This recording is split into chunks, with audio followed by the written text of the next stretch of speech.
I have something my grandfather passed down to me. I don't know how legal it is. Did you see the weapon? I mean, it was silver. The moonlight came off of it, and I knew it. I don't know what type it was, but it was a handgun. Okay. Did you see it, though? Yes, sir. Caller said he tried to make contact with the individuals and saw the handgun.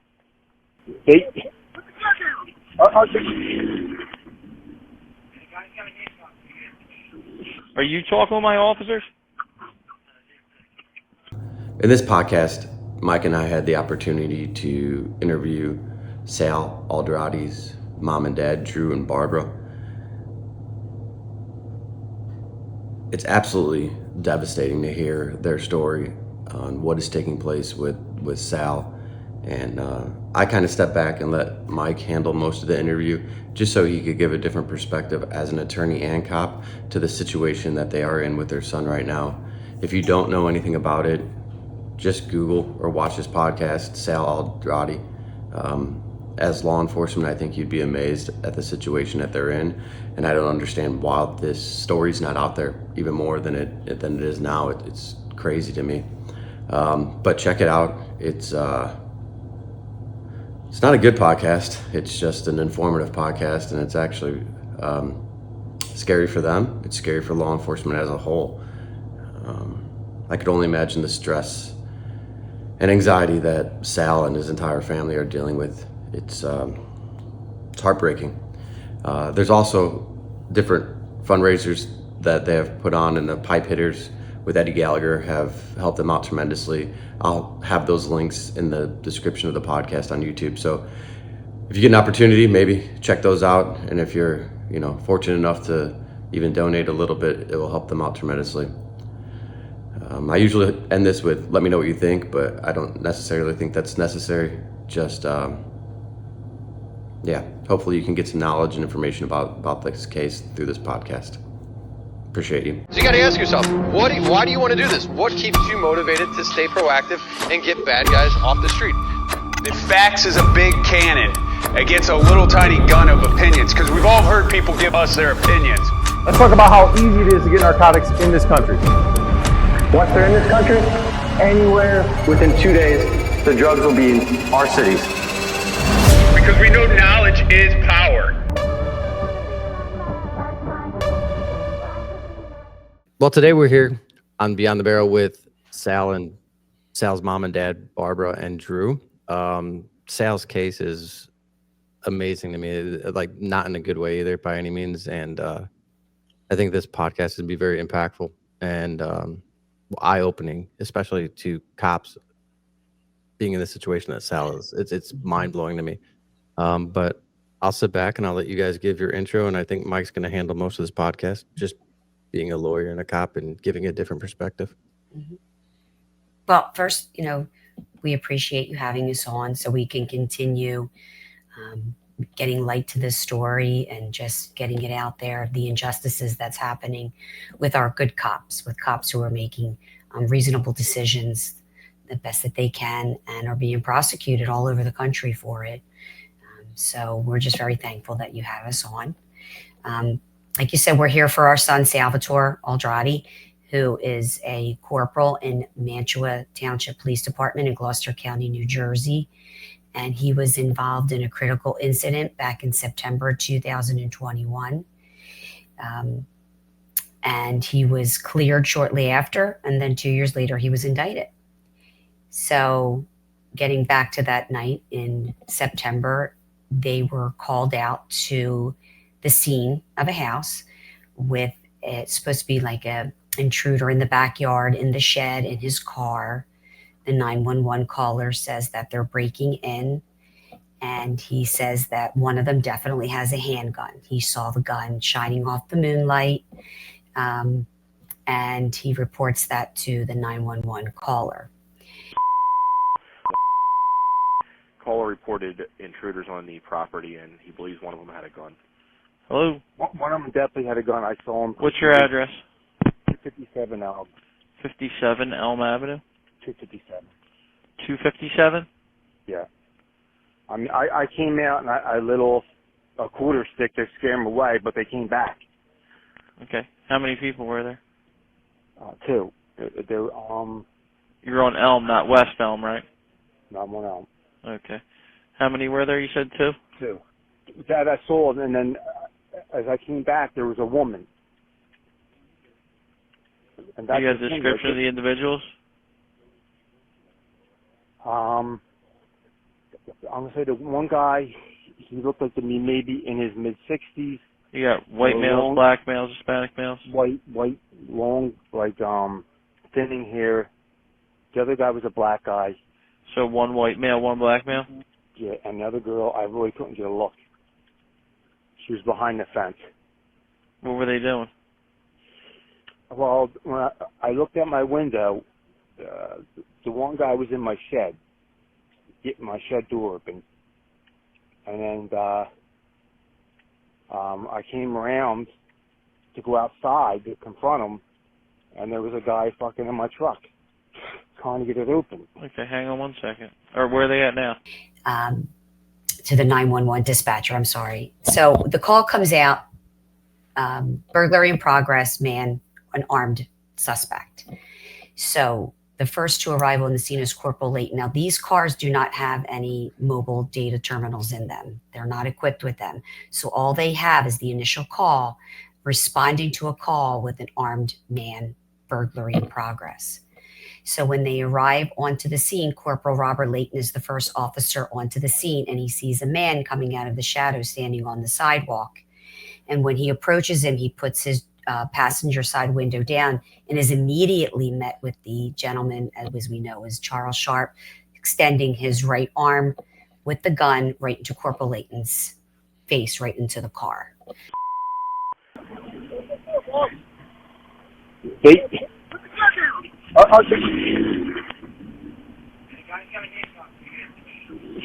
He's on an open line with 911, so you hear him on 911. You hear Corporal Layton say, drop the weapon, and he immediately speeds off to get out of harm's way because he's surprised by this man pointing the gun in his face, number one, and number two, he can't get to his gun because he's a bigger man, so it's wedged between his leg and then the console in the center. So Salvatore is right behind him. He sees the man extending his arm, does not see the firearm at that time. So he's following his corporal up the street. His corporal stops. Salvatore stops. His corporal gets out of the car and immediately begins saying, he's got a gun, he's got a gun.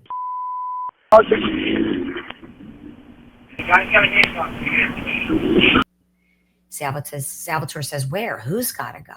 He says, right there, right there. And when Salvatore looks, and if you see the body cam footage, my son goes in front of the car, identifies the weapon, backs up, and then comes back up again, engages him as Corporal Layton is telling him, just seconds prior to drop the weapon again.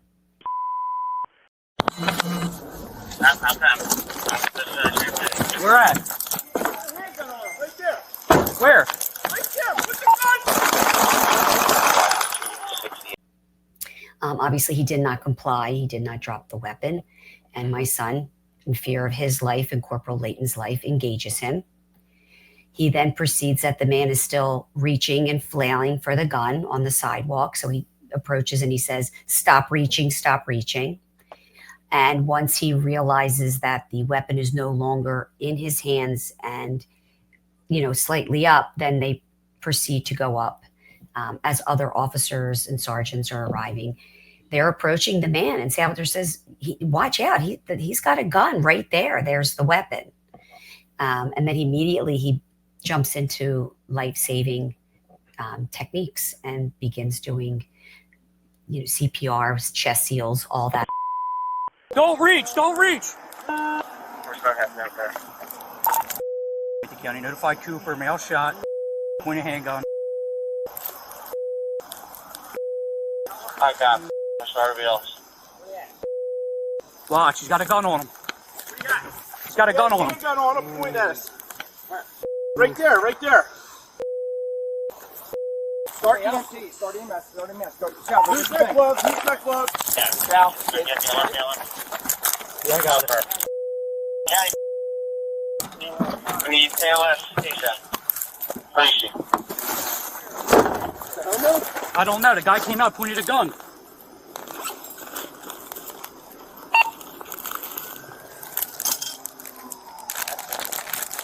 Pointed the gun. I thought he was gonna fucking shoot me, dude.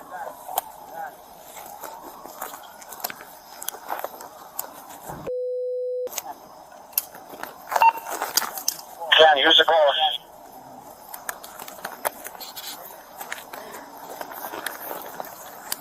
Get his shirt off. Caller's going to be Charles Sharp, was my original caller, the owner of the residence. County, can you give me some more units out here? I'm going to need a perimeter on Elm. Greasy. Pull his shirt off. County, copy. Okay. I don't have a knife on me. All right. Because he's also an EMT. So from that moment on, it's still an active scene. So all the other officers are securing the house. They don't know that the person who's the 911 caller is the homeowner that was shot. He came outside with a weapon. When you hear on the 911 call, he says, they're breaking in, they're in my shed, they're in my car right now.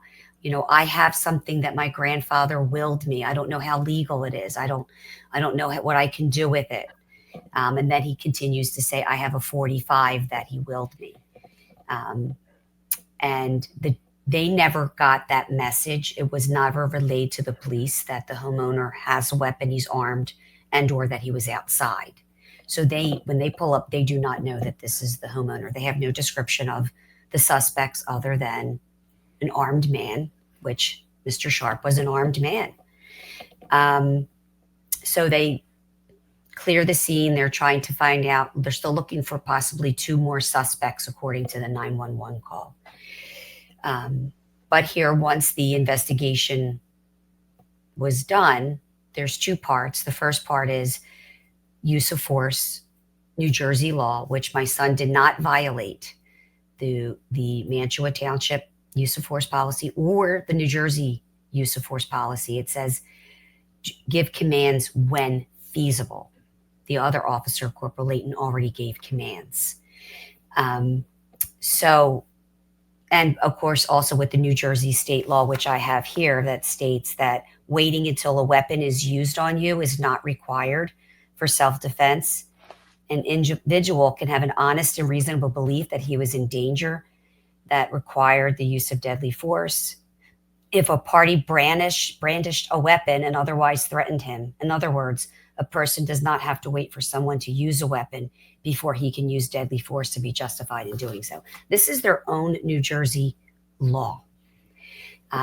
Once the initial investigation was done, he sat down with a liaison for the Attorney General's office and the prosecutor's office.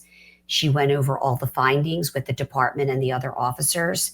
And she said, while this is not a perfect shoot because somebody lost their life, there's nothing criminal here.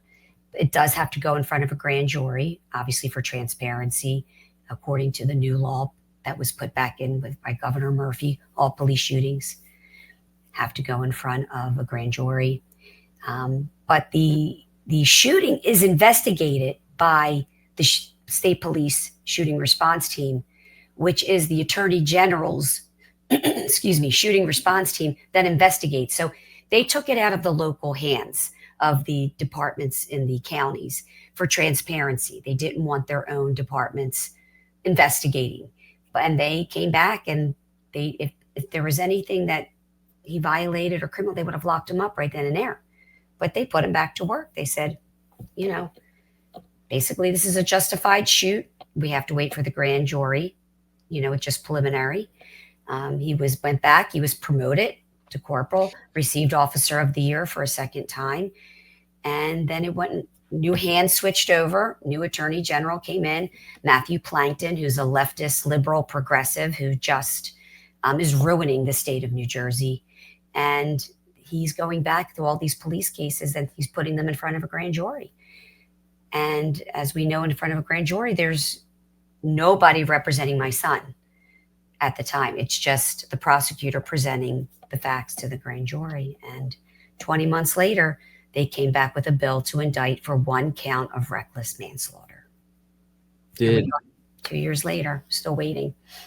who was the original Attorney General? The Attorney General right now is Matthew Plankton. Prior to that was Gruelle. Gruelle was prior to that. And then did she put it in front of a grand jury or no? Well, it was a him. No, they were waiting. We were waiting for it to go in front of the grand jury. Matthew Plankton came in on the defund the police movement, police reform. Gruelle stepped down and Plankton came in, and that's his whole thing was to go after police. So, yeah, but another key thing about this case is the call was fictitious. There's no one ever breaking into this house. It was all a lie. Right. So he was the caller and lied about people breaking in, having weapons, everything, and then turned out he had the weapon himself. And he was acting erratic all evening.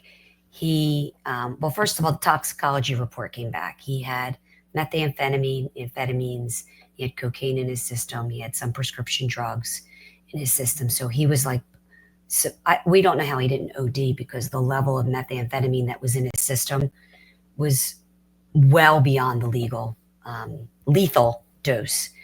But he was acting erratic all night. He was throwing off M80s, just saying, I'm scaring them away. He went over to the neighbor, a young neighbor.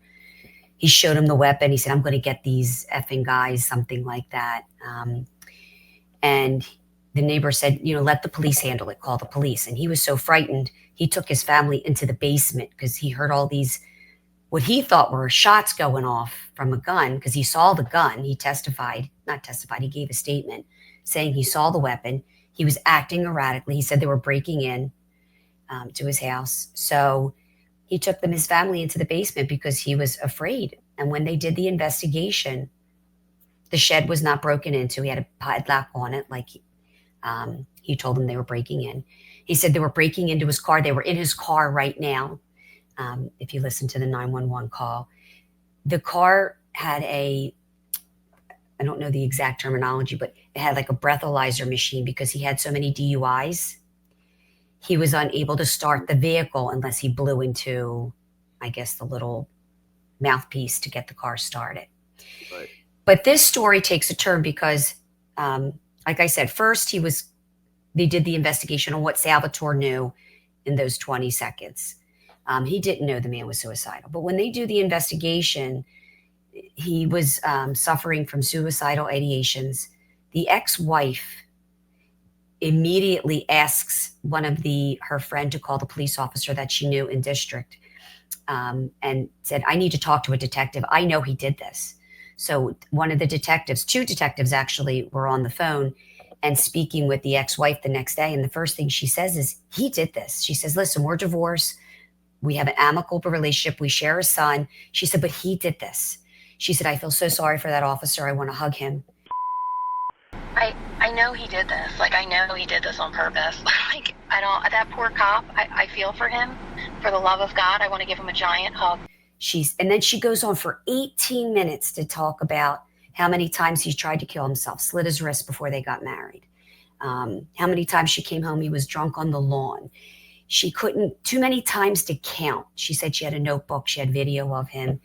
So once the complete investigation was done, they could see that this was most likely suicide by police because he comes outside with the weapon, which, by the way, all his working weapons were taken from him previously because of suicidal ideations and attempts on his life.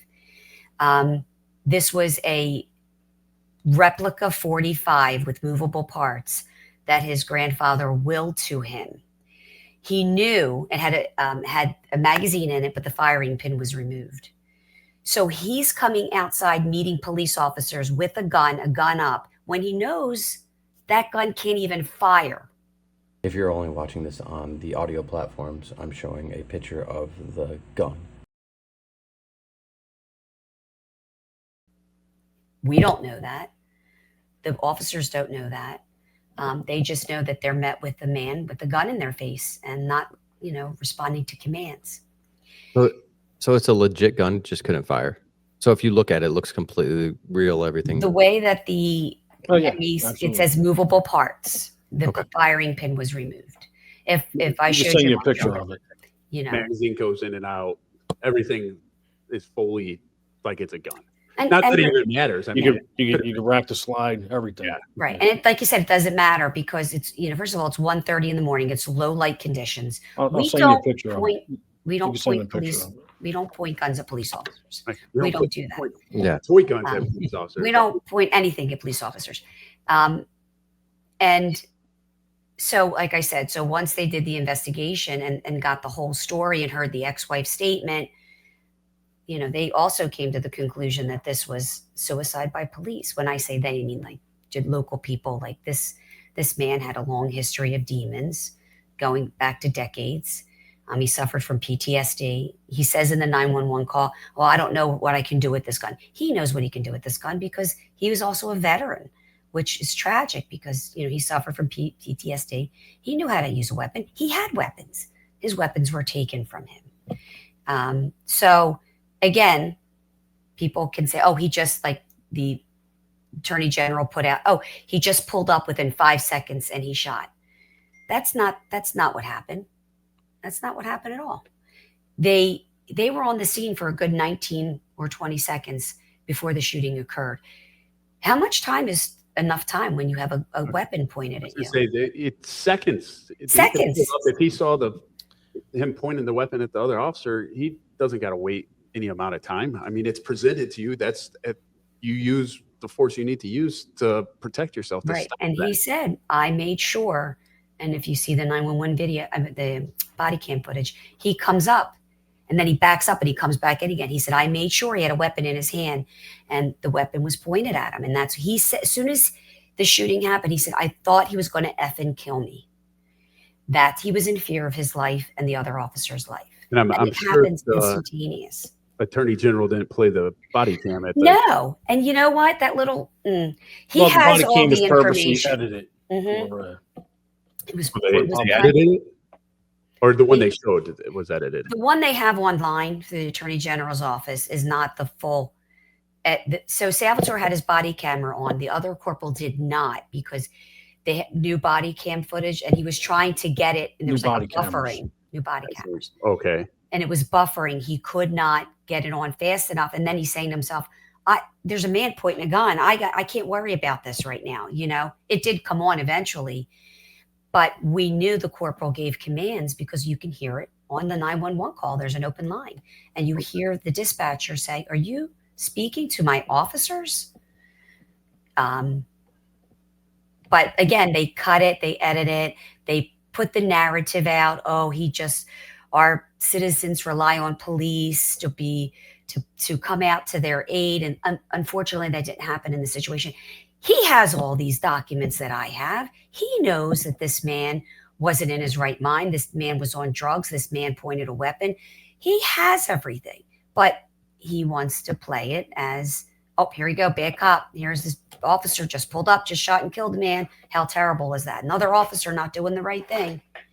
But even if the other officer didn't give commands, you don't have to in that situation. Well, yeah, so right.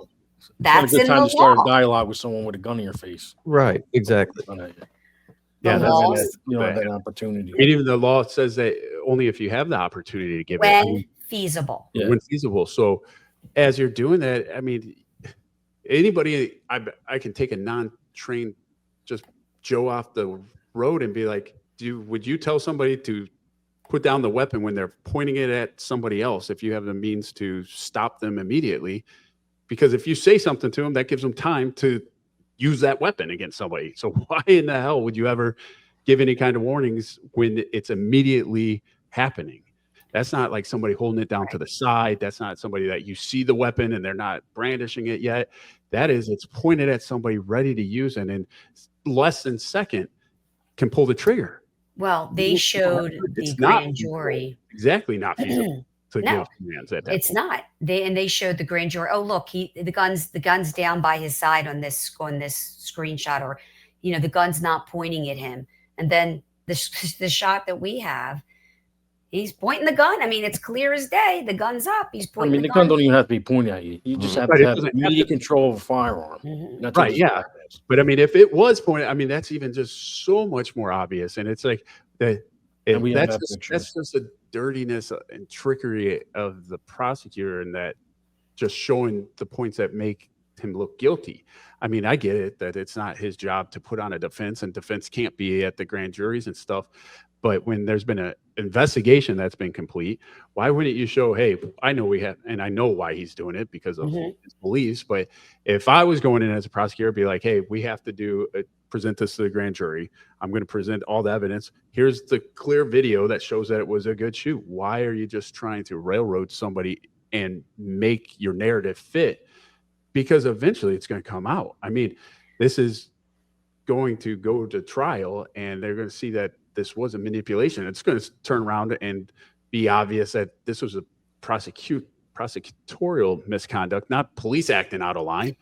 You did everything. And that's that's where, like I said, another part of the story comes into play. So as we're waiting for trial and going to this court date and that court date, all of a sudden, so the New Jersey Attorney General's office has an office within the office. It's called the OPIA, the Office of Public Integrity and Accountability. And they're the ones that go out and investigate the shooting. They're the ones that have all the evidence. And they know this was a justified shoot, but they have to play along because the Attorney General's their boss. But the head was Tom Eicher. And all of a sudden we got this message saying that Tom Eicher was stepping down. And then all these news articles came out swirling around the OPIA for exactly that: prosecutorial misconduct, withholding exculpatory evidence. And it's happening all over New Jersey. They just had judges throw out so many cases because they said, you were holding this evidence of this man with a gun and you didn't show. It's so corrupt. It's a cesspool of corruption in New Jersey. And that's when we started that, like I said to my husband, we have to do something because, yes, 12 people are going to look at this, but these 12 people are also not 12 people of his peers that understand case law or might not understand the actual doings of a police officer, the split-second decisions that they have to make, that they have to act reasonable sometimes. Not every police shooting is a crime. Is it a tragedy? Absolutely, it's a tragedy. Someone lost their life. Our son's life he's, I don't want to say ruined, but it could possibly be ruined. And the stress that he goes through every day, he's got PTSD from the shooting and everything that's happening to him. But and I mean, and it may not be ruined. I mean, of course, if for some ungodly reason he was convicted, it would be. But, I mean, but it's forever changed. And that's just the shooting itself. No police officer wants to take somebody's life. Yep. So that was enough in itself to, change him forever. And now going through this, changing his career, changing the way, the community outlook on him if somebody doesn't take their time to look into the case. I mean, just everything about this just completely changes his life from what it should be. Yeah. Could a judge say that there's not enough, even though it's a bench trial? Yeah, they can, a jury trial. Even jury, they can do an automatic verdict right away if they believe there's not enough evidence. So, Drew, why don't you tell them about the motion that we had to have this dismissed? Or direct verdict, I believe it's called. Yeah, they wouldn't hear a motion to have it dismissed. You wouldn't hear it? No. They cherry pick through certain things, and they only want to hear certain motions on certain issues. So he's chicken shit to make that decision.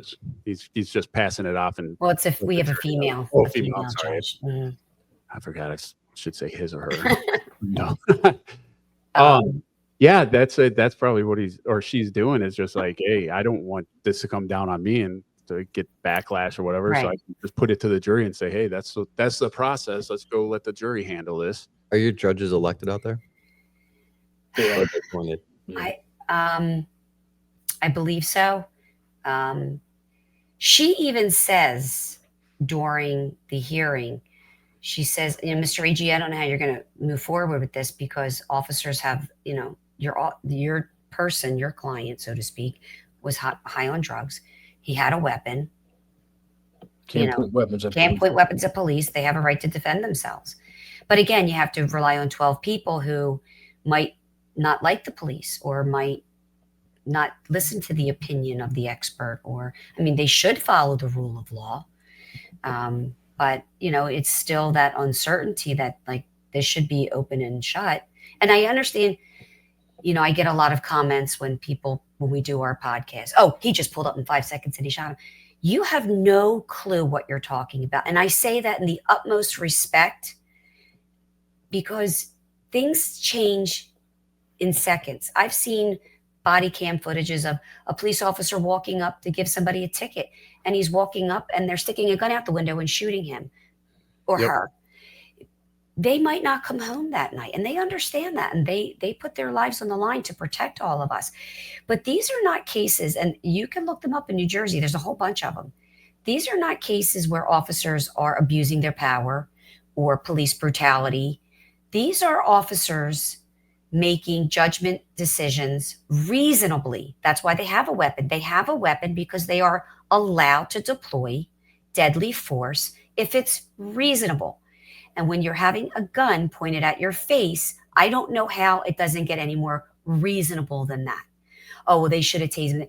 Well, you come out and ride with them, or let's point a gun in your face and let's see how fast you can respond. How many officers don't come home at night because they didn't respond as quickly, or they were thrown off guard, and they're dead?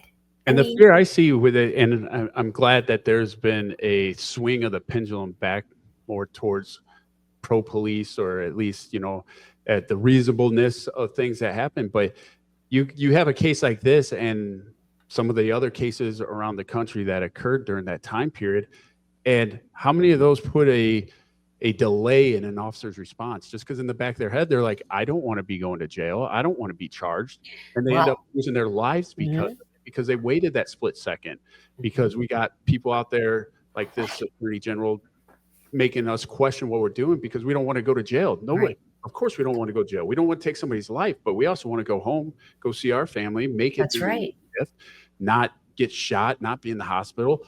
All this stuff occurs, but it's so tragic thinking, and I don't even know if there's statistics on that, of what could have been prevented if somebody didn't have to, how many lives were lost if they didn't take that second when somebody does pull right out the window and they're like, oh shit, I have to try to escape first, or I have to tell them to drop it, and they pull the trigger before you can do that. You know, that's we need to show more of these body cam footages of exactly what you said, that of these officers just pulling up and they're given a speeding ticket and their life is gone.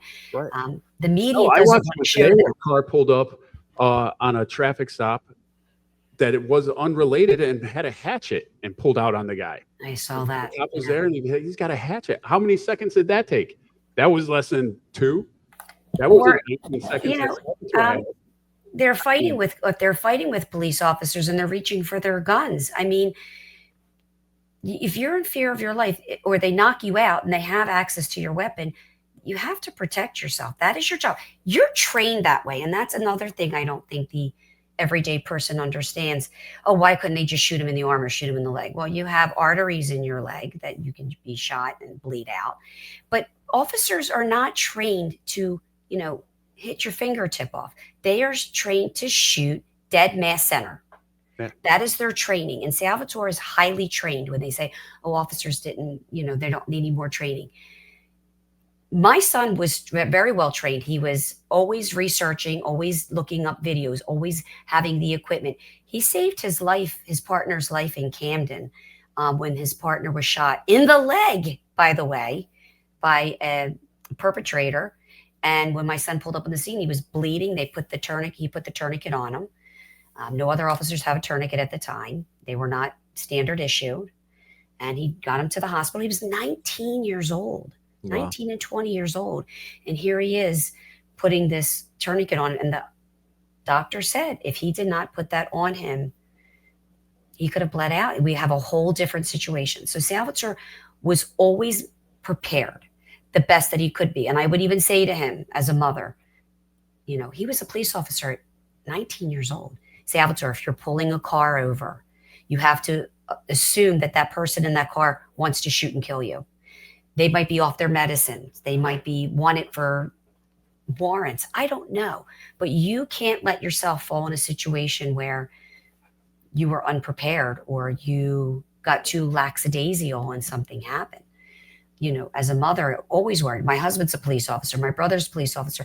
You're always worrying. We are a police family.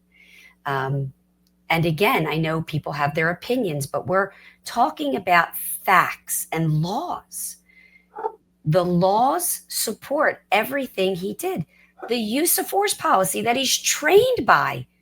People don't understand how this happened. I'm talking like heads of police departments, police officers, like people who do this every day for a living. And I'm sure, like, is it Graham versus, is it O'Connor? Yeah. You know, it supports what the police officers do. You might not like it. We're not asking your opinion. That, you know, this is not an opinion. This is what they're allowed to do. He was within his parameters. And reckless manslaughter, like, who was reckless? Well, I'll tell you who was reckless. The dispatcher was reckless because the dispatcher, first of all, the house was flagged and they didn't report that. The dispatcher did not tell the police that the homeowner was armed when the homeowner said, you know, I have a weapon here. He didn't tell the Mr. Sharp, stay in the house. The police are going to be pulling up. They're looking for an armed man. Put the gun down. You know who else was reckless? Mr. Sharp was reckless because he ingested a whole bunch of drugs, was brandishing a weapon that you knew wouldn't fire at police and to the neighbors, throwing off M80s and living your life decades with, you know, other suicide ideations. You're being reckless. And not to mention, if Mr. Sharp lived, would he have been charged? Pointing guns at police officers, paraphernalia. Listen, it's tragic. Mr. Sharp led a very tragic life, and we're not here to speak ill of him. But now his choices affected the outcome of his life, and now what my son is going through. Yeah, we always focus on what the officer did wrong. The officer did wrong, or what we think he did wrong. But what he brought the officers to him. What about holding people accountable for their actions? We just had a case in Philly of a young officer who was just sentenced. We became friendly with the family after doing podcasts. The mom had reached out to me. Mark Dial's situation, another tragedy. This man is on drugs. He's driving up the street the wrong way. He could have killed people. Get out of the car. He believes that he has a gun, which if you look at the knife, the handle of the knife looks like a gun being pointed through the windshield. He was in fear of his life. He shot. They found him guilty of a lesser charge, 28 years old.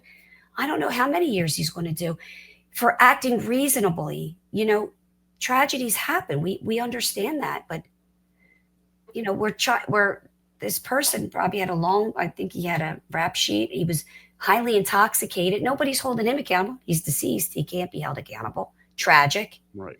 But now this officer, who's a good officer, believed he was in fear of his life, is now going to be put in jail. It's just sickening. I don't, you know, and I don't want that obviously for my son. I know the cases are a little bit different, but still, you have to rely on 12 people. Yeah, and that's just always frustrating in itself, just thinking, well, 12 people are going to make that decision, and what are they thinking? What's in their heads? Do they have prejudice? Do they, you know, what are their beliefs? You know, left, right, center, whatever they are, you have no idea. And, you know, they'll say when they're in jury selection, oh, I can be unbiased. I'll just look at the facts and the law and this and that. But man, when they go back and have deliberations, you don't ever know what they're going to do. Yeah. And I mean, that's the only hope is that they do. They see it and be as obvious as we all have. And I'm sure that others that have looked at this case and seen this, I mean, I understand the uproar and the questioning on some obviously bad shoots or bad cops that break the law. That happens. Nobody tries to be like, hey, I'm not going to justify that. But even the ones that there's, you know, oh, there was mistakes made and there was some things that should have happened differently and this and that. But this has been, looking at it, you know, from my point of view, one of the clearest things ever, any police shooting that I've ever seen or read about or looked into. I just can't believe it. And No, nobody can. No one can. do you think that they're trying to draw this out, just hoping he gives up, and they just because they know they don't have anything? Yeah, I believe so. Because most of their cases, they withdraw. They just withdrew a case, another bullshit case. Right. They locked the cop up for OC and so on. And he said, oh, the guy died of COVID. And he blamed the cop for OCing him. That's how he dies, you know. And OC is hot pepper. And his trial was supposed to start next week, and they withdrew it. They said, oh, new information. There's no new information. You have the information. That's what infuriates me. I have pages and pages of information. We have the detective statement. We have the ex-wife statement, who, by the way, then turned around and sued and said, oh, he didn't point the gun. Are you kidding me? See, money, the greed in the money. I was waiting. Is she still going to testify? Because she's probably like, oh, I can sue now. Yeah. When does she want to hug him? That's what I want to know. That poor cop, I feel for him. For the love of God, I want to give him a giant hug. Because according to her statement, oh, I feel so bad for him. We want to hug him. We don't blame him. You know, we don't blame him.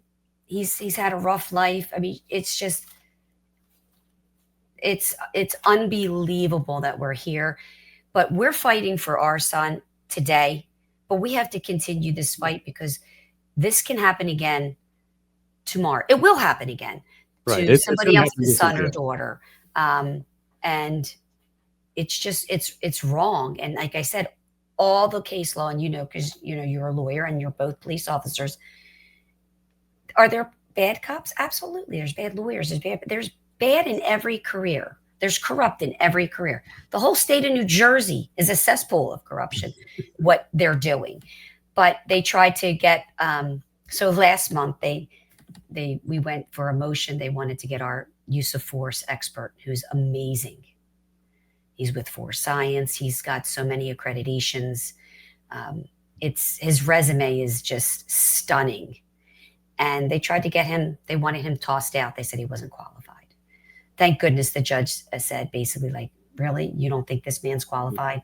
He's got his own business. Yeah. More qualified, And that's saying if they're scrambling, trying to get an expert witness for being unqualified because they believe that he's going to show, like, you're as a prosecutor, I get that you're trying to convict, but you also have the obligation to, do the right thing and not try to be like, oh, I can get a technicality here or there. That's like defense tactics. Right.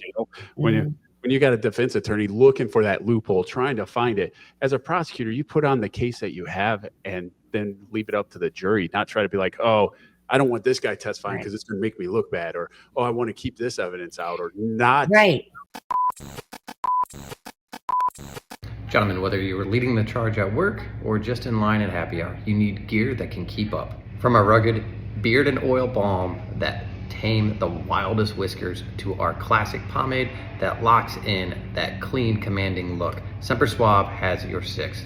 No flakes, no fuss, all day, and battlefield level confidence. So square that beard line up, even though people in counterculture think that I don't have a beard. Donut shop. Semper Suave has got your six. Make you look slick and keep you sharp for critical missions or to serve and protect. Check out Semper Suave. We're thrilled to have them as a sponsor. Let us know what you think. Show all the evidence. See, and I didn't even know. When my son would say, Mom, this still has to go in front of a grand jury, I'm like, Salvatore, anybody that sees all this evidence, nobody in their right mind is going to say that you acted anything other than in the line of duty. But then I realized they don't present all the evidence. No. They don't present all this, they just kind of say like, we're going to go through this, we're going to go through that here, you can look through it. Well, if you don't know what you're looking for, you don't know the laws. And it's, grand jury is majority rules. So you can have 23 people, they only have 13 people. Right. Fits your narrative, Yeah, it fits. They're the only ones putting on the evidence. It fits exactly where they want. And then you don't even need it to be unanimous. It's just got to be the majority. And and they're looking only at probable cause. So it's not like how much it, beyond a reasonable doubt. And it's a flawed process, I believe. I mean, I always thought grand juries were better. Like, yeah, at least it's a more fair than just, a single person going in. But after, I mean, that years ago when I found out how grand juries worked, I'm like, I don't know why we have them. that makes no sense to me. Yeah. At all. Mm-mm. Talking about corruption. Sure. Yeah. And that's what it is. It's, you can indict a ham sandwich, right? You can indict anyone. It's still such a low level, but the news media and people who don't know, oh, he must be guilty because, they indicted him. Oh yeah, No. they use that all the time. Indicted by a grand jury, so he must be guilty. If Like they did to President Trump. Oh, they show what they want to show, and they present what they want to present, and then well, it sells papers. It makes you want to tune in their news station. And especially at the time frame that this all went on, and if he came in as the anti-cop, all this stuff that's going on, and he's trying to play a big game, and that's exactly what he was doing, and it's ridiculous that and the people in New Jersey, when I tell you can't stand him, they're on social media and he'll put these posts up. Oh, police appreciation week, and people go on there, and I'm telling you, they are ruthless. They call him out. They're even throwing like, tell us about this case that you did, a rape case, or this case or that case that you just blew under the bus and you didn't follow through. Like, the people kill him because they know he is so corrupt. Like, we have a governor's race coming up in November. Hopefully we could turn New Jersey red, because the people in New Jersey have had it. They've had it with the lawlessness. They've had it with the criminals, the illegals. People just want to live a happy life and not work to pay for everybody else. So I don't know. We don't even know when this trial is going to be. It might not be until next year. We go back to court next week, because then they're going to rule on the Miranda, because they never gave him his Miranda warning. They said it was voluntary that he came in with his lawyer. But the lawyer said, it's a statement to compel. You have to give the statement or you can lose your job. But they never gave him his Miranda. They knew, because they knew that this was an open and closed case. They knew this was a justified case. And now they're scrambling because they're like, oh, we didn't give it to them. So the judge she wanted to take all the information, because he didn't, with the Garrity warnings, and she didn't know the difference between the Miranda and the Garrity. And she wanted to really take time, which we do appreciate, that she's not just ruling off the cuff, that she's looking into it and getting informed.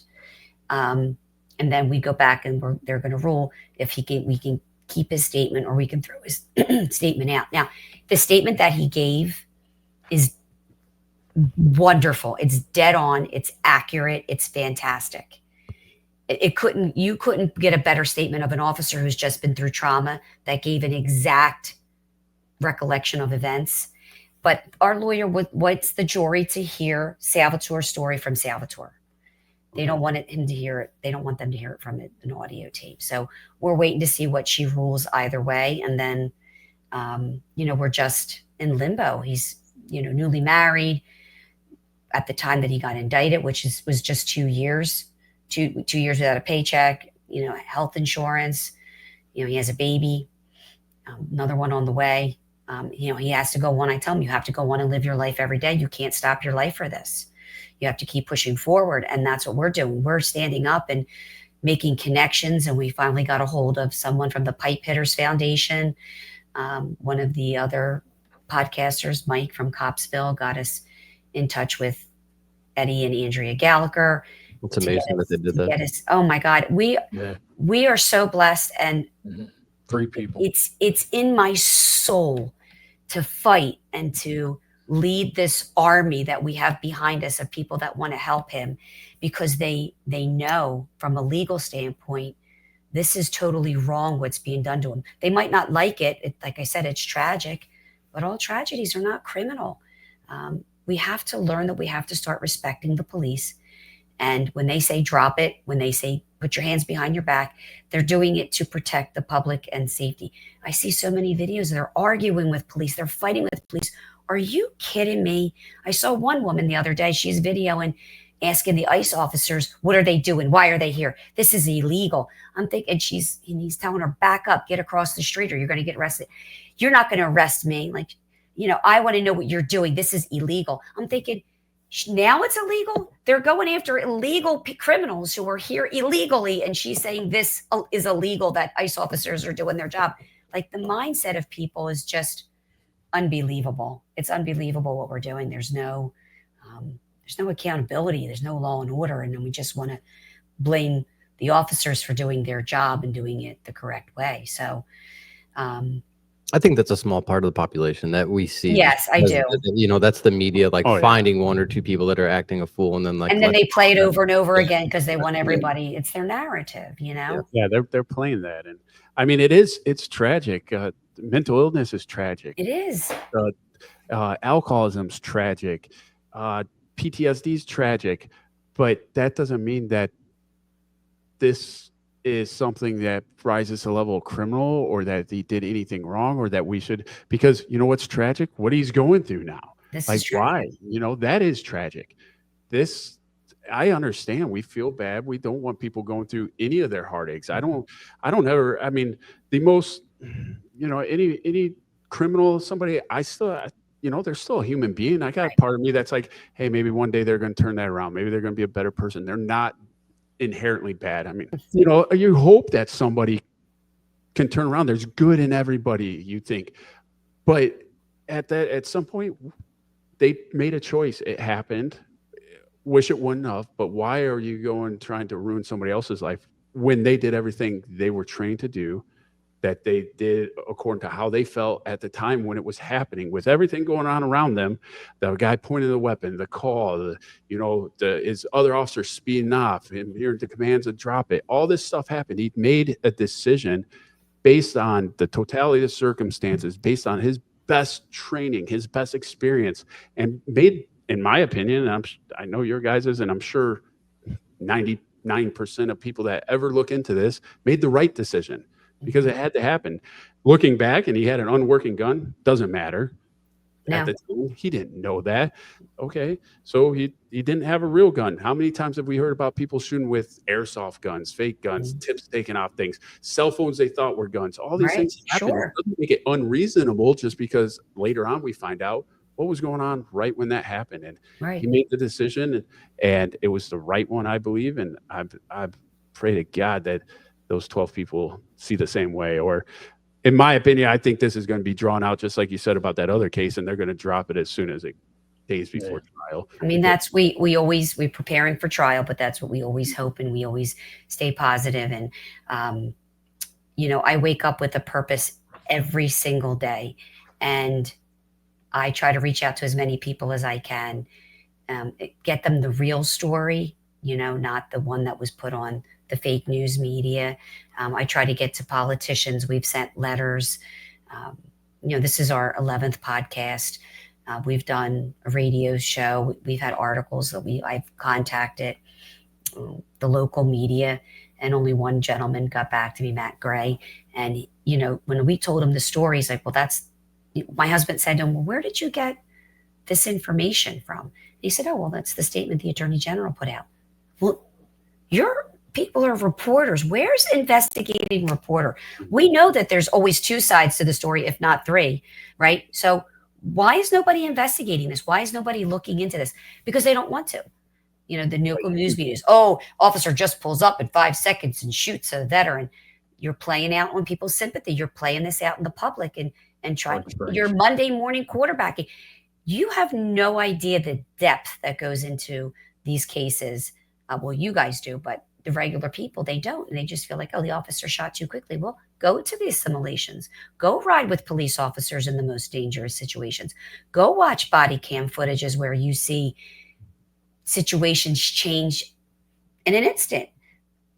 I don't go to work every day wondering if that's going to happen to me, because I'm not in that line of work. I worry for my husband. I worry for my son. I worry for my brother and all our other family and friends and nephews that are police officers. I worry for them, and all the other officers out there in law enforcement, because that's how quickly you can go from having a great day to possibly not coming home at night to your family, and they give that sacrifice. Do you think that they're extending it intentionally, knowing that there's going to be a new governor and then that this AG won't be in there and he can save face by saying, I didn't dismiss this case or something along those lines? We thought about that too. Yeah. And today they make guns. They make guns too that look like toys but are real. Yeah, yeah. I mean, I think that's completely I think all of that's completely irrelevant. It doesn't matter. Yeah, yeah. The gun, like it doesn't. Yeah. I mean, no one rational is going to point a gun at you that knows this gun doesn't fire unless they have an ulterior motive. Right. Exactly. And for the people saying stuff about tasers, they did a study and it was like, I think it was 26%, but it was somewhere in the 20s. A taser's only effective 26 roughly % of the time. So like it's a tool that we have, but I'm not relying on a taser when a quarter, 3 out of 4 times is not going to work. So even that's completely irrational. And you were talking about people saying shoot them in the hands or the guns, but that again, like you're so like so much stress is taking place. There's no way that anyone in the right mindset could, or I guess I don't know, right mindset, aim and shoot at a gun when a gun's pointed at him.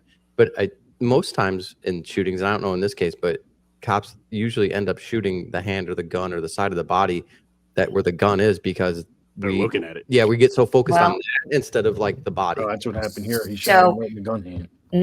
I mean, he did shoot him dead mass center. He had multiple wounds, and according to the ME, he was shot, and they say the gun wasn't up. Well, he was shot in the hand, some of his fingers, and the gun was shot. So if the gun wasn't out, how did it get damaged? Right, exactly. And the medical examiner's report even states that that the man was suffering from psychiatric illness, post-traumatic stress disorder, that he was suffering from drug intoxications. The preliminary report goes and talks about the methamphetamine. He said because he was shot in the hand, came out police officers with a gun. And as a result, the gun was fragmented and the damage to his hand. I mean, the evidence is right here, clear as day. And we decided to go off, an opinion, what we believe that he should have or shouldn't have done. You can't do that. It's a high stress situation. When a gun is pointed at you, you play stupid games, you're going to get stupid prizes. We don't do this to police officers. They're just trying their best to do the job and protect the public. And like you said, they're now stepping back. They don't want to step up and intervene because they're afraid that they're going to lose everything they worked for, and get locked up and be put in jail. Yeah, I don't know do that. How cops in those areas that have those kind of things happening could even do the job and put themselves in a situation where they might have to make that decision, because that would be on my mind constantly. Every time I pulled my gun out, be like, oh, am I going to get arrested for doing this? Am I going to get charged? Am I going to be the next one that they decide they're going to make this whole point about, and this campaign, make an example out of them? That's what they're doing. A wrong example. Yeah. Yeah. Portraying in the way they decide, and it's just that I couldn't even imagine being there. He worked in Camden, New Jersey, one of the most dangerous cities, at 19 years old. He's made stops with people who've had guns in the car. He's not trigger happy just going out, pulling his gun in. But, people have to understand, a gun is a police officer's tool. And by the time you unholster and get it up, that reaction time is not as quick as somebody's action time, that you don't know what they're going through that day. And your reaction time is always going to be slower than their no matter what. Yeah. I don't know how many times they've done studies, even when the guns are like right at your side and they pull it up and cops trying to get it out of the holster. It's impossible. You can't. Yeah, it's a losing situation. Yeah, action beats reaction every time. Always. Right. And the thing is like when you look at it from the other point of view, what happened if that was a real gun and the other officer lost his life that day? Like, what are we talking about now? Are we now questioning Salvatore about, like, why'd you hesitate? Why didn't you do something? Were you scared? I mean, he did what he was trained to do and did it right. And they make this outcry for this guy that obviously had some problems, issues, but chose to put himself in that position. And now they're putting Salvatore like he's the bad guy. And I'm not saying the other guy was a bad guy. He made a bad decision and it cost him his life, but we can't do that because the other end is a police officer losing their life. And he, like I said, we believe that this was suicide by police for many reasons. Like you said, coming outside with a weapon that cannot fire, being high on drugs, and having that history. But also, like the first thing that his sister says when she finds out that he's deceased is, was it suicide? Like they knew. And the ex-wife, they knew that this man had a lot of demons. And as a result, this is what we're living through right now, right? This isn't just a situation where we're pulling up a mistaken identity. My son didn't know the man was suicidal. He didn't have all the information that people think that they had because they don't have the mobile terminals in their car getting all the updates and things like that. And there were mistakes made in terms of the dispatch, in terms of Mr. Sharp not staying in the house if people were truly breaking into his house. But he's a person, like you said. You feel horrible that he lost his life. He has a small child. I feel sorry for his son. His son's got to live with that. But they knew. The wife even said when the son would stay there, they had code words.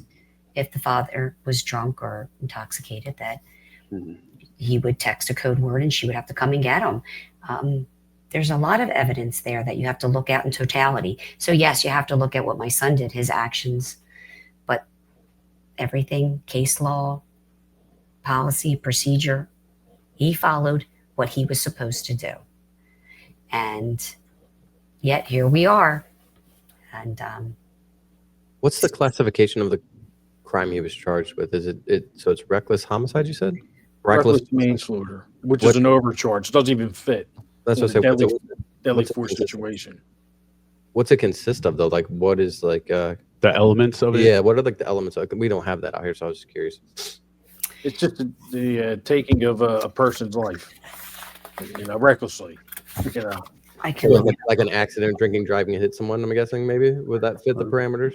Well, that's what reckless manslaughter would be, but in this case, it's a deadly force situation. So he recklessly fired his gun, but he's a cop, right? Knowing that it was going to cause, severe damage or death, but yeah, that's justifiably, right? Justifiably, like it's not like grandma was looking out the door, being nosy to see what was going on, and she's accidentally got shot.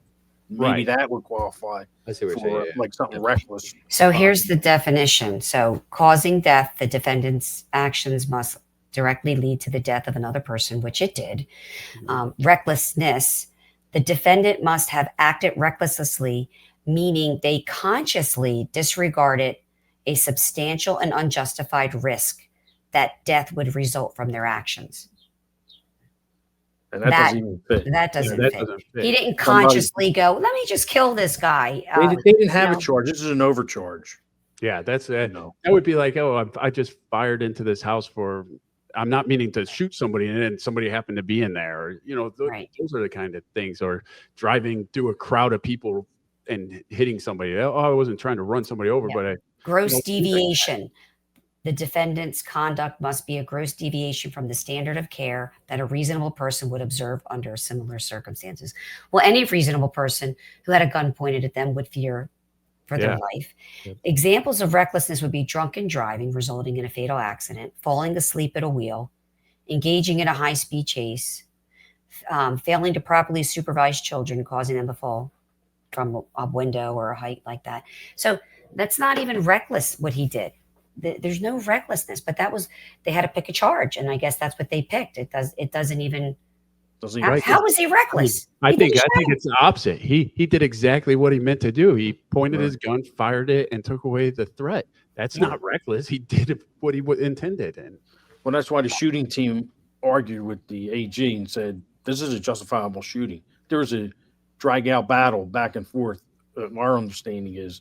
And the AG said, they said, why are you indicting him? The AG said, because we can. That's why. Yeah.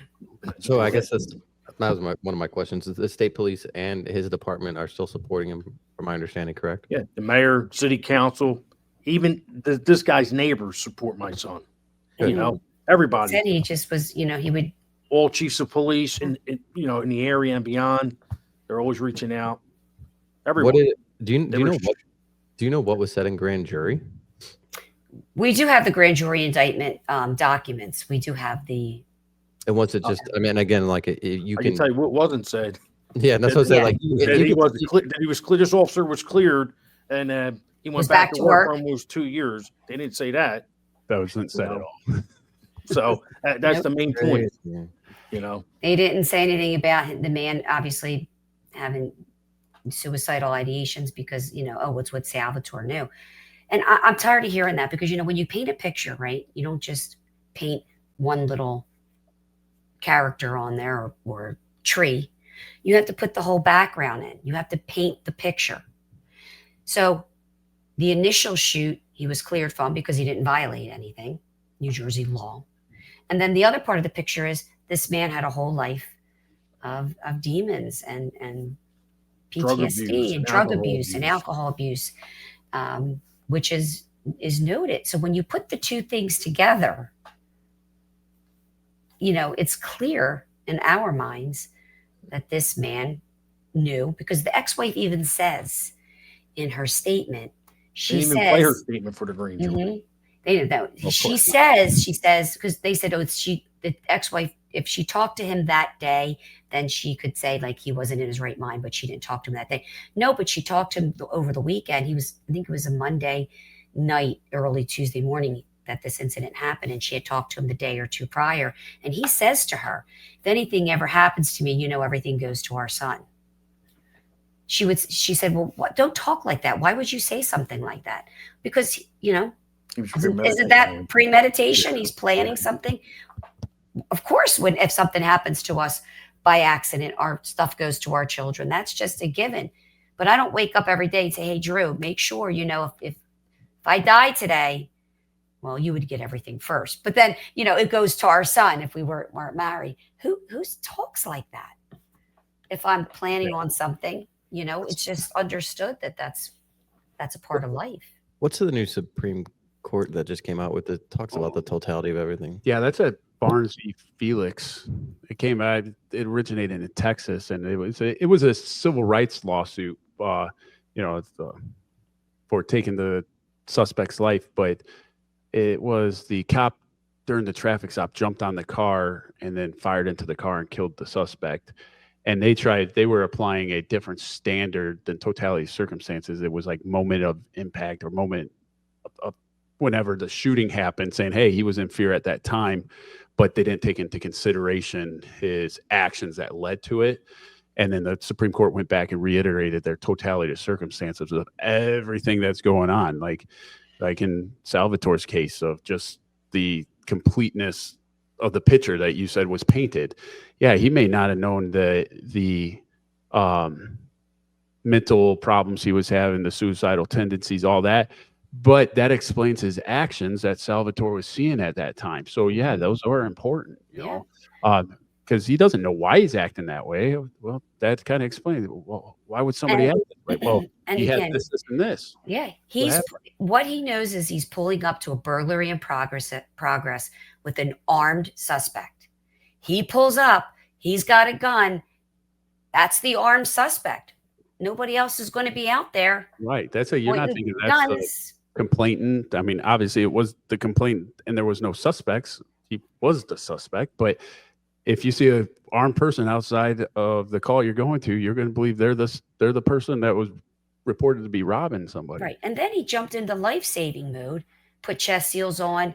If you hear on they cut the body cam, but he's saying, come on, stay with me, stay with me. If it's reckless, why would you try and save his life now at that, right. You're now saving his life. He continues because he's left there to do all the life-saving, because he's an EMT, while they go and they secure the scene, like I was saying earlier. But when the ambulance finally gets there, he's now helping them. And then at one moment, he just you could just tell like he just felt sick. This plagues him every day. he never wanted to take anyone's life. He just wanted to protect his community. Always wanted to be a police officer. It would have been the greatest day in his life if this guy just complied. That's Yeah. all. And like he says Everyone now, would. like everything I worked for so hard for, it's all I wanted to do was to be a police officer. And from the age of 14, he was in the Philadelphia Police Explorers. So he studied. I'm telling you, he would study things and look up information. He didn't just go by, this is my training, I'm following my training, but he always was looking into things. What did I need to protect me or my fellow officers or bystanders? He was highly trained, and now, he's 28 years old. The shooting took place when he was 24, and all of his 20s pretty much has been this stress of, am I going to come out of this? And I tell him, we're gonna come out of this, and I'm going to fight, and I'm going to keep talking, and I'm going to keep pushing this forward, because this is wrong on so many levels for our son, but this is happening all over. Like I said, the Mark Dial case. What is it? Directive 508 Drew in Philadelphia, when you're in fear of your life. Well, he was in fear of his life. He felt that man in the car had a weapon, had a gun. What do we have to wait for? You're going to somebody else to be killed. You're going to drive up the street. You kill a family because you're driving the wrong way. That's reckless. It's just so preposterous that we just don't hold criminals responsible and people responsible for their actions. It always just falls back on the police. The good people are bad and the bad people are good. That's what they want you to believe. Yeah, exactly. And I think that's why we see a lot of things where you see so many cops so unwilling to go hands-on in situations, and they're so reliant on like intermediate weapons like you're talking about. And then all of a sudden it turns into this, very violent confrontation, because we have in certain areas, and the media in certain areas have programmed, like, if a cop goes hands-on, this is bad. And now we don't want to look like the bad guy as cops. No one wants to sign up. No one signs up to cops to be the bad guy or to go out there and hurt and kill people. Like, that's not, I don't know one cop that ever signed up that looks for the day that they get the opportunity to, and put in that situation where they shoot or kill someone. So, but now we have this media that's coming back on us where we're like, oh, I don't want to go hands on. So now I'm trying to, there's certain times that de-escalation works, and there's other times it's not going to work. And as cops, we have to be comfortable to go hands on. But if you don't have the support from your administration, or the media is going to, berate you or whatever they're going to do, it's a horrible situation. And then that's why we see officers getting hurt. That's why we see so many more violent encounters, is because cops just are trying to do these tactics that in certain scenarios are not feasible. And you got to understand, I don't know, as cops, go hands on. It's okay. Intermediate weapons don't work. And you're giving people opportunities. I don't know how many times I watch people try to tase someone, and all it does is piss the guy off. And then all of a sudden it turns in that it has to be, my taser didn't work. Hands-on's not going to work now at this point. And now I have to do something to subdue this guy, or he's going to get my gun. So it's a shitty situation that a lot of cops are in. If they have a thick sweatshirt on or a jacket on, you tase them, that's not going to implant. So again, we're doing this to make, obviously public awareness of what's being done to our son. And, but you officers have my husband's on the SWAT team. Every morning he leaves, I say, a prayer before he goes, that he comes home every night. I mean, things change so rapidly, and we've lost respect for police. We think we can fight with them now. We think we can do these things with them now. We can say, no, I don't have to listen to you. If you feel like you've been wronged by a cop, follow directions, follow commands, and then file a report. You can do that, file a complaint. That's what the courts are for. The courts are to determine who, if the cop was right or if you're right in those actions. That's it. That's where it's decided. It's not decided roadside. Right. But even our legal system, there's so much corruption that goes on, and who's protecting the corrupt politicians? It's mind-blowing. It's mind-blowing. And we've just been doing everything we can to help support him, and finally trying to get some funding for him through the pipe hitters and the National Coalition of Police Defense out in Virginia. We were able to get a hold of some good people, because that's all I do. I come home and who can I email? Who can I get a hold of? Who can I speak to help him? Because 2 years, we've no paycheck, no insurance. And we're all just, we're blue collar people. We're working class people, just trying to help him and keep our own roof over our homes too. So, it's just a waiting game. How's all right, beyond everything, how's Sal doing with the actual shooting of the subject? Just because I know cops that have been in those situations, and then that's stress in itself with PTSD issues, and let alone he has this whole other issue that he's got to deal with. So how's he doing? In the beginning, a lot of nightmares. Of course, sleepless nights. He was 24 years old. And he still goes to counseling. He's got a lot of support, which is good. And again, it's some days are good, some days are not good. I think he's at that point now where, I'm going to be taken from my family. They're going to take me away and put me away. And once you rationalize it, like you guys were saying, and looking at the laws, this is so clean and clear and cut. We shouldn't be going through this, but we are. So it's really a day to day. I think his daughter and his wife bring him a lot of joy. They keep him going, and his in-laws, we have a lot of support. But it's honestly, it's day to day because he can't talk to the guys that were his buddies now. 2 years he was allowed to talk to them, but now he can't talk to them. So they've taken away his support system. And I get it. People have their lives. They got to live and they got to move on. They're not thinking of him every day. But to reach out, send a text, send a phone call, that's important to do that. Who gave that directive that like the PD can't talk to them or him or vice versa? The Attorney General's office. That was one of the conditions of his release. So he can't talk at all, or just about the case? He can't talk to them. So anybody at the police department, he can't. Anybody that was there that night that can be used to testify.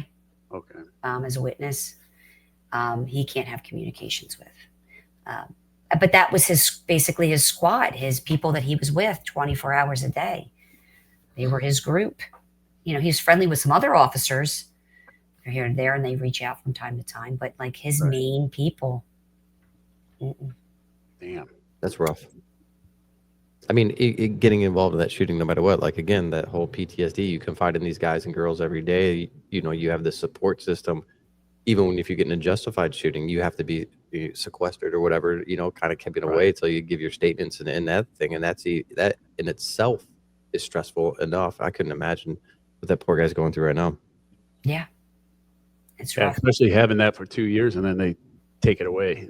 Be like, yep. Right. These people And then now 2 years since the indictment that, so this is another 2 years where you're just kind of like, and they do kick the can down the lane, and they try to do all these delays because they either want him to bankrupt himself where he can't afford and takes a plea deal or offs himself. And then, but we're not doing that. We're not doing that. We're going to fight. We have help now. Any financial support we have it give, send, go. It's amazing because we were talking before we got him some funding for the pipe hitters. We were talking about like the Mangione guy, the people that are true criminals. They raise $400,000, $500,000, $600,000, millions of dollars for criminals, but we don't give our heroes squat. It's just, it's unfathomable. But we're going to continue to fight, and I'm off in the summer. I'm a teacher, so I'm off in the summer, and I'm going to be up fighting. I have some good people on our side now and some bigger connections, and I'm going to be utilizing them this summer and continue doing podcasts and going where I need to go. And because these legislators, write your legislator, write your senator, they don't do shit for you. Okay. Nobody's called me back. Nobody even has called to have a conversation with me to say, tell me your story. Nobody. Was he part of like a PBA or FOP that's supporting for the legal defense fund or something? PBA. Do you guys have a legal? PBA pays for his legal funds, and he also had to fight for that because he, unbeknownst to him, he was only covered up to $50,000. So they had to go and take a vote, and they had to give a few extra dollars more to get everyone, not just him, everyone covered from a certain date. Yeah, get them covered so that if this happens to anybody else, they'll have coverage. But he had to fight for it, and anybody can be in that situation. Why would you not protect your fellow officers. And then they say the thin blue line, they're not kidding. It's thin. It's thin. Yeah, when times get tough, it doesn't seem to be as strong as we like it to present outwardly. People get into the shadows, don't want to talk to you, leave, and you really surely see who your true friends, the colors come true at that point. Yeah. Yeah. It's devastating. And so, on we go. I will continue fighting. And I told him, you have a whole army behind you. I know you don't see them every day, but we're picking up steam. We have a whole army behind you, and mommy and daddy are leading the fight, and I'm at the front of the line, and I'll get them. We're going to get them. Yeah, I think that you guys going on these podcasts, and we're doing our small part here that we can do for him, for you guys. Just because, could you imagine if like mainstream media picked this up and told this exact story, the actual completeness of? Oh, you mean like the truth? Oh, yeah, the complete story, not the headlines, not the edited versions, the media narrative, all that. Just, and I'm not saying put one side or the other. It's just present the evidence, show exactly what happened, unredacted body cam. Show the call, the audio, show, them respond, everything that went on, just so somebody can see it and go, oh shit, that's what really happened. Not, oh, well, I read in the paper, he opened fire 5 seconds and he wasn't even the one there. That doesn't fucking matter. And people don't understand that. I know there was a comment. But that's their wording to try to make it, he's off the hook. Yeah, it doesn't matter. Or you're the trolls that follow the trolls. The trolls follow us all around, and some of them are like the same people that we know, under different names. But under different names. But like I saw the video, and what that officer did, he just shot him in 5 seconds. You have no idea what you're talking about. You don't go put yourself in. Somebody's going to shoot at you. See how long it takes. How much time is enough time? You were already giving commands. From the time the first officer, got to the scene, you had 20 seconds. That's more than enough time. And you don't have to even give commands. If you feel like your life is in, and people don't understand that. They don't know it. They just think, the cop's wrong. What he did was wrong, and they'll trash them. And I try not to read the comments because it does infuriate me, because it's not just because it's my son. This says not just because it's my son, but because of the facts. People don't understand basic policing. Like things can change in a second, and you have the right to defend yourself. Period. Self-defense. Yeah, exactly. You do have that right.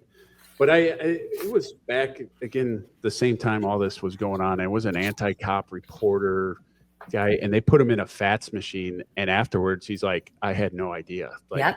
They really, and that's what you're saying. Go put yourself in the simulators, right? Simulator where you have to make those split-second decisions, and it's not black and white like everybody thinks. Oh, he could have did this, no. Like you've got seconds to react, and you rely on your training. And like you said, Salvador, highly trained, knew what he was doing, made the calls, the right call. And it's tragic, yes, but criminal, hell no. Yep. And we just have to keep with the positive people, because there's going to be haters. There's going to be people out there. It doesn't matter. You can show up to them black and white, the evidence, and they have their mind made up. And that's tragic, because they're the people you don't want on a jury. Yeah, you're not going to change their mind. Right. You're not going to change their mind. But I can't just sit back and, like, people would say, oh, what's this going to do? Why are you doing that? Well, how's that going to work for him? I'm like, I can't just sit back. How do you just sit back and wait 2-3 years down the road for a trial? No, we have to expose this corruption. Not just in my son's case, but everything that's going on right now. You have to expose it and let people know they can't get away with this, because it's going to happen to the next person. So we're trying to put what we have out there so that it doesn't happen to the next person, next police officer, or anybody in general who's fighting true justices. Like I said, my heart breaks every day for that officer, Mark Dial, who's just doing his job and doing it reasonably. And now it's sickening. It's just, it's devastating. It's devastating, because officers have the right to use deadly force when they feel that their life is threatened. I'm not asking for opinions. These are true facts. case law. I mean, you're the professional over there, right? So you know the laws and you know better than I do. Yeah, and that's it. I have no feelings, no opinions. Look at the law. Look what happened, and it's pretty clear. There's nothing else to see. Just facts. What happened? The law. Apply them. That's it. And God, we hope that occurs. How are you guys doing with everything? Angry, I get that. So upset. Like, if they would just did their job, meaning, the AG's office, we wouldn't even be here. I would have no idea who you guys are, probably, if that was the case. The shooting team did their job, and they said it's justifiable shooting, and that's it. And the AG's original administration, no problem. Yeah. But now you have a new guy comes in, wants to make a name for himself.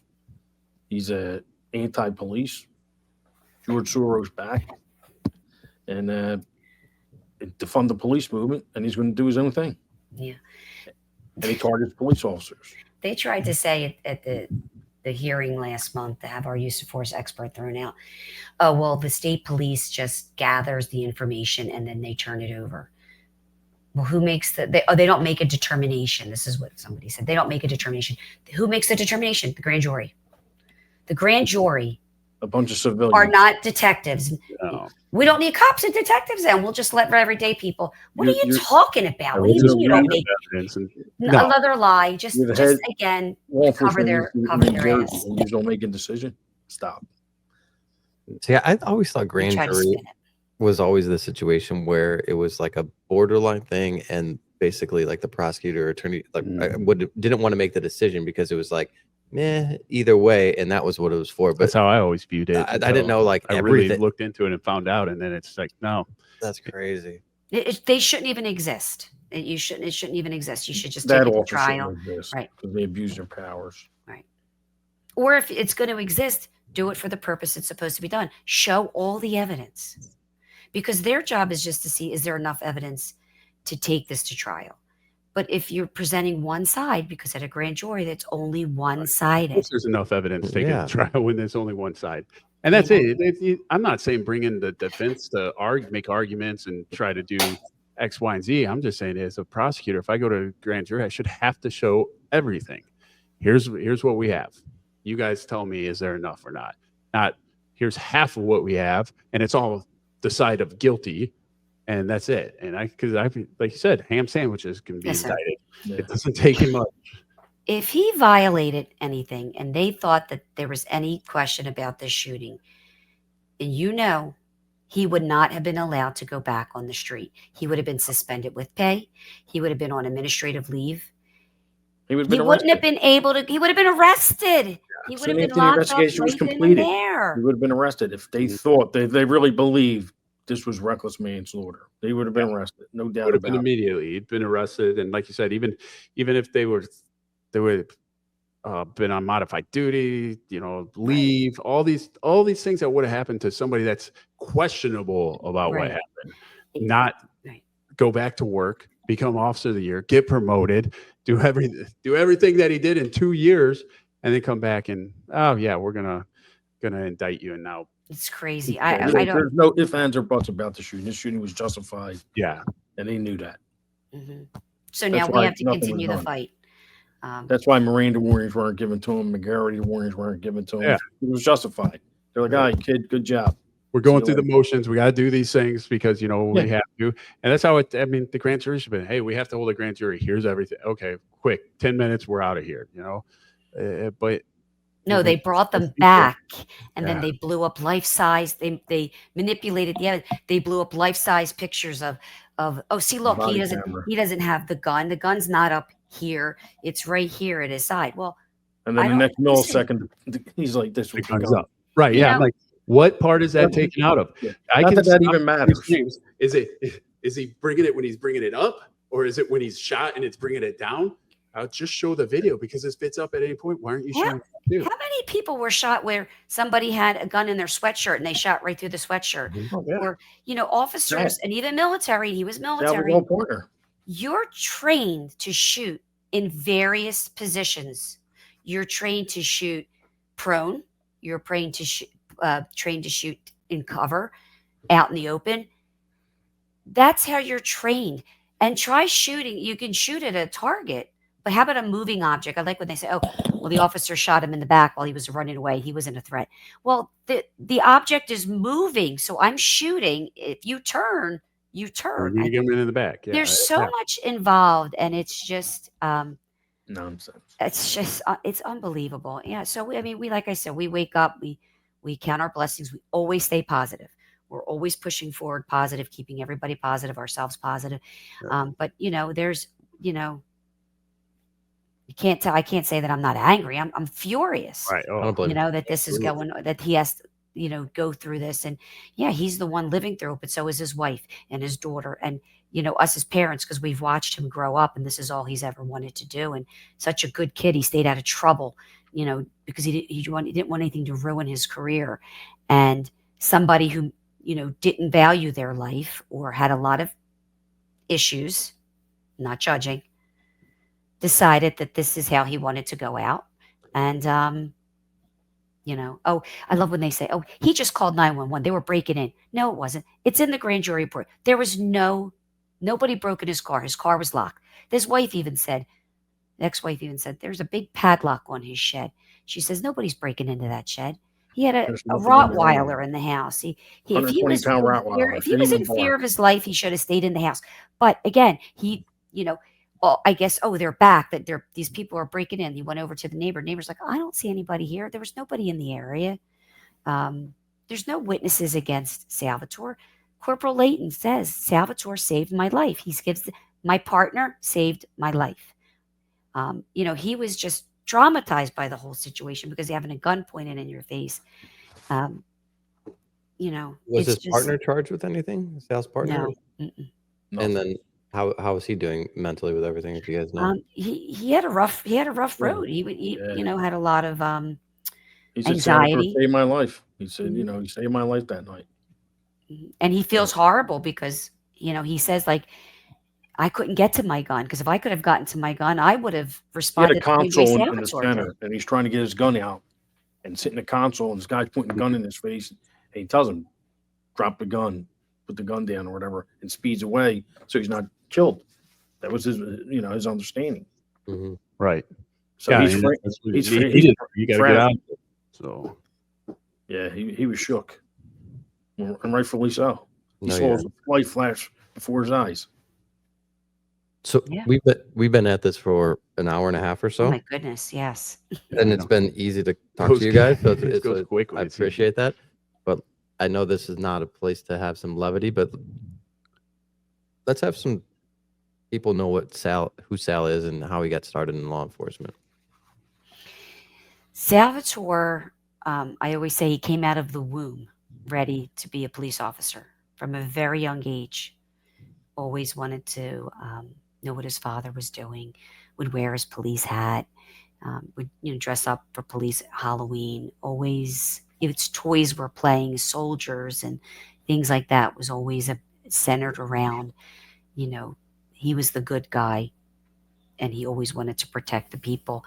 And he never wavered from that. And when he was 14, like I said earlier, he was able to get into the Philadelphia Police Explorers, where he trained, did PT, did classroom work, scenario training. And when he graduated high school at 18, he moved. I wanted to get him out of the city. I said to him, "If you're going to be a police officer, get out of Philadelphia. At least go some. If you're going to put your life on the line, at least make some money, and hopefully be in a nicer area." He said, "Okay, Mom." And he went and moved in with my parents at the age of 18 in New Jersey. And he became a special law enforcement officer for Gloucester Township Police Department. And then he had the opportunity at the age of 18 and a half, 19, to get into the Camden Police Department. And he went through the academy.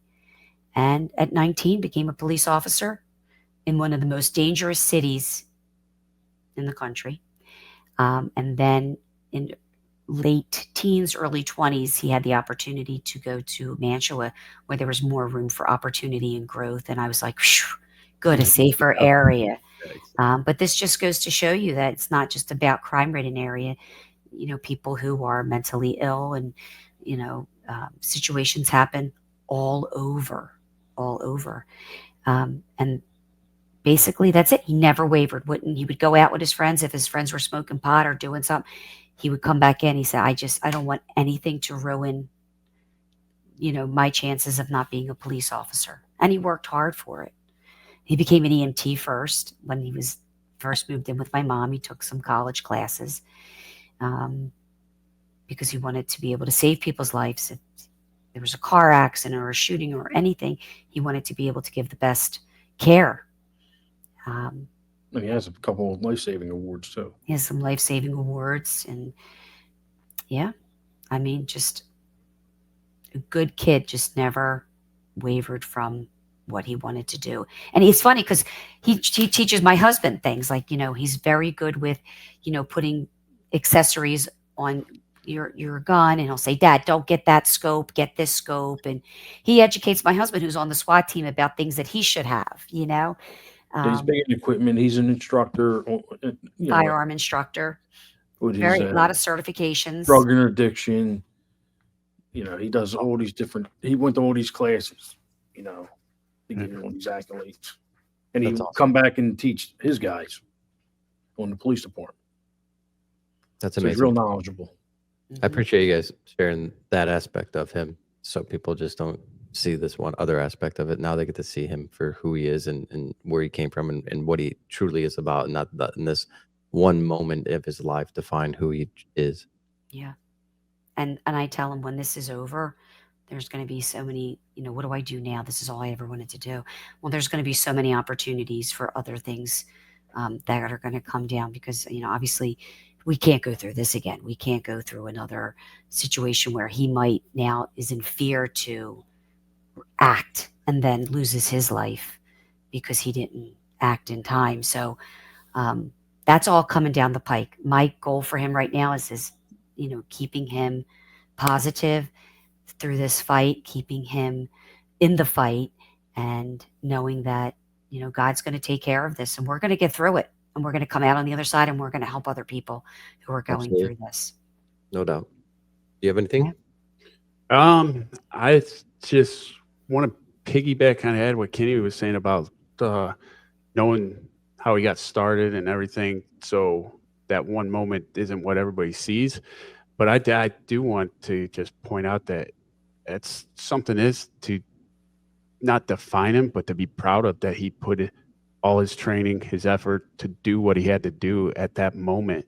And that doesn't define him one way or the other, but I think it's something to be proud of. And, he was in that position. His partner could have been killed. He wasn't.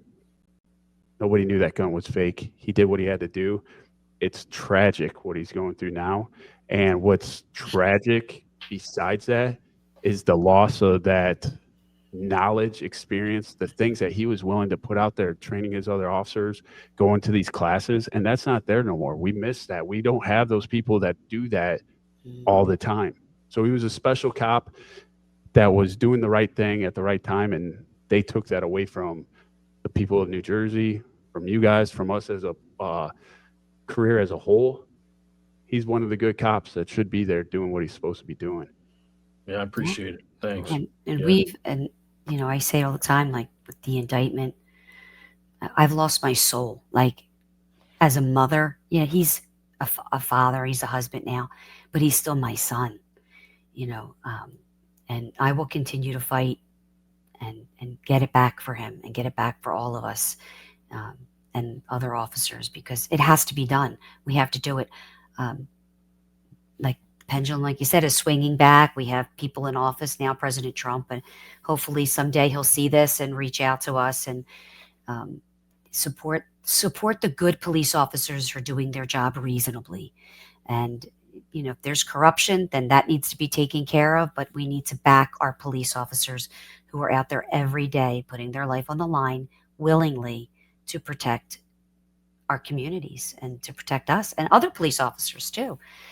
So we appreciate it, and anybody that would like to donate, we'll send you the links to help us continue with this. And we can't thank you enough, and we just are truly appreciative of everyone that comes into our lives and thankful. We end every podcast with one question, and this might hit a little closer to home than most, but what is your definition of justice?